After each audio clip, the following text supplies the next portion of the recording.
이종석 현 국가정보원장의 실명이 나왔다 이렇게 또 말씀을 드렸는데요. 자, 이 원장의 실명은 어떻게 거론됐는지도 설명해 주시죠. 네, 조선비즈는 2022년 통일교 행사를 앞두고 윤영호 전 본부장과 다른 또 통일교 핵심 인사인 이모 씨가 나눈 통화 녹취록에서 윤 전 본부장이 접촉한 민주당 인사들을 거론하며 당시 이재명 후보 선대위 평화번영위원장이던 이종석 국가정보원장 이름도 언급했다고 보도했고요. 김건희 특검이 재판부에 제출한 이 수사 보고서에서도 윤 전 본부장이 이 대통령의 멘토 이종석 장관까지 연을 만들었다는 표현이 등장한다고 합니다. 이종석 원장은 통일교 측과 한 차례 만난 적이 있다 이렇게 인정하기는 했습니다. 하지만 그 이후에 어떠한 교류도 없었다는 입장을 내놓은 걸로 알려졌는데요. 이런 상황에서 잠시 뒤입니다. 오늘 오후 4시에 이처럼 여당 연루 의혹을 폭로했던 통일교 간부 윤영호 씨의 결심 공판이 열립니다. 이 자리에서 윤 전 본부장 오늘 최후 진술을 통해서 통일교 측이 지원한 민주당 정치인들의 실명을 공개할 것이다. 지금 이렇게 알려져 있기 때문에 그 내용에 따라서 또 다른 파장이 예상이 됩니다.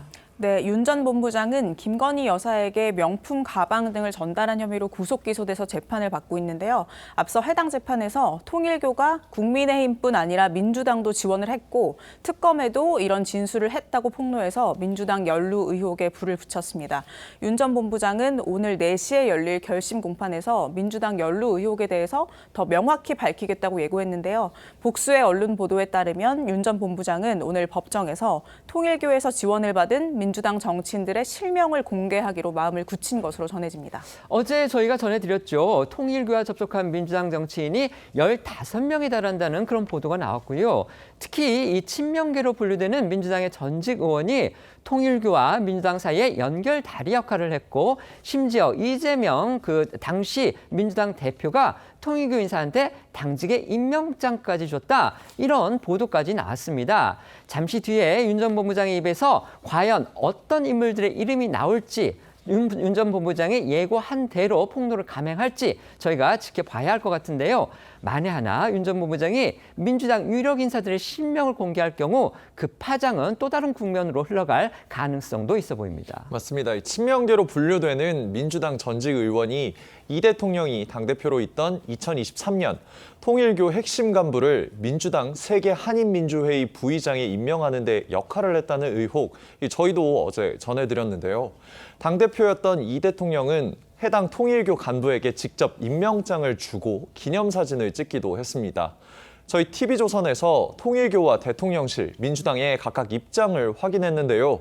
통일교 측에선 해당 간부의 정치 활동을 교단에서는 몰랐다. 현재 대기 발령 상태다. 이런 입장을 전해왔고요.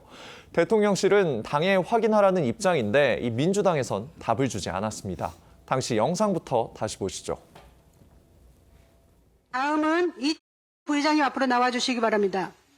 임명장, 위 사람을 더불어민주당 세계한인민주회의 부의장으로 임명함. 환영합니다. 반갑습니다. 세계한인민주회의 매우 중요한 조직입니다. 우리 대한민국 외교가 정상을 회복할 수 있도록 여러분들께서 역할해 주시기를 기대합니다. 앞서도 전해드린 윤 전 본부장과 통일교의 또 다른 간부 이모 씨의 통화 녹취록에는요. 2022년 대선을 앞두고서 당시 이재명 후보 측에서 이 후보와 그리고 통일교 한학자 총재의 만남을 추진한 듯한 그런 정황이 또 담겨 있다고 합니다. 네, 바로 이 채널A 보도 내용인데요. 2022년 2월 윤 전 본부장은 통일교 간부 이모 씨와의 통화에서 이재명 후보가 직접 연락이 왔다. 직접 총재를 뵙겠다고 한다고 말했고요. 이 씨가 제가 그러면 정진상 쪽에 확인하겠다고 말하는 내용이 이 녹취록에 담겨 있다는 겁니다. 다만 두 사람 간의 통화에서 이재명 쪽이 연락했다는 내용과 또 이재명이 직접 연락했다는 내용이 혼재돼 있어 당시 이재명 후보가 직접 연락을 했는지 는 확실치 않은 상황입니다. 아시다시피 정진상 전 민주당 당대표실의 정무조정실장은요. 이재명 대통령 스스로가 최측근으로 꼽은 그런 인물이죠. 어제 김건희 여사와 통일교 사이의 연결고리로 꼽히는 건진법사 전성배 씨의 재판도 있었는데요. 이 자리에서도 그 문제의 녹취록이 공개가 됐고요. 정진상 전 실장의 이름도 그 녹취록에서 거론됐다고 합니다. 네, 어제 열린 건진법사 재판에서 통일교 윤영호 전 본부장과 이모 씨 간 통화 녹취 파일이 재생됐는데요. 있는데요. 윤 전 본부장은 2022년 대선 직전에 열린 통일교 행사에서 정진상이나 그 밑에 쪽은 화상으로 대담하는 거니까 그 정도는 될 것 같다고 말했습니다. 관련해서 정 전 실장 측은 해당 내용은 전혀 사실이 아니고 통일교 측과 어떤 접촉도 없었다는 입장을 밝혔습니다. 또 어제 법정에서는 나경원 국민의힘 의원이 통일교 이모 씨와 직접 통화해서 통일교 행사에서 윤석열 전 대통령과 펜스 전 미국 부통령의 만남을 조율하는 녹취록도 공개됐습니다. 그런가 하면 앞서 열린 한학자 총재의 재판에서요. 통일교 지역 조직 관계자들로부터 윤 전 본부장이 민주당 당원으로 가입해달라는 말을 했다. 이런 또 법정 증언이 나왔습니다. 아시다시피 특검은요. 통일교 교인들이 국민의힘 당원으로 가입한 것을 정경유착의 핵심 정황으로 보고서 수사를 진행해 왔고요. 일부 기소장에도 담겨 있는 것으로 알려져 있습니다. 그렇기 때문에 이 부분 역시도 특검의 이른바 편파 수사 논란에 더욱 불을 붙이고 있습니다. 그렇습니다. 지난 8일에 열린 한학자 총재 등의 재판에서 이 통일교 지역 조직 관계자들은 이 교인들이 민주당 당원으로 가입한 일이 있다고 증언했습니다. 윤영호 전 본부장이 국민의힘뿐만 아니라 민주당에도 당원으로 가입해달라고 했냐는 이 특검 측 질문에 네라고 답한 걸로 알려졌습니다.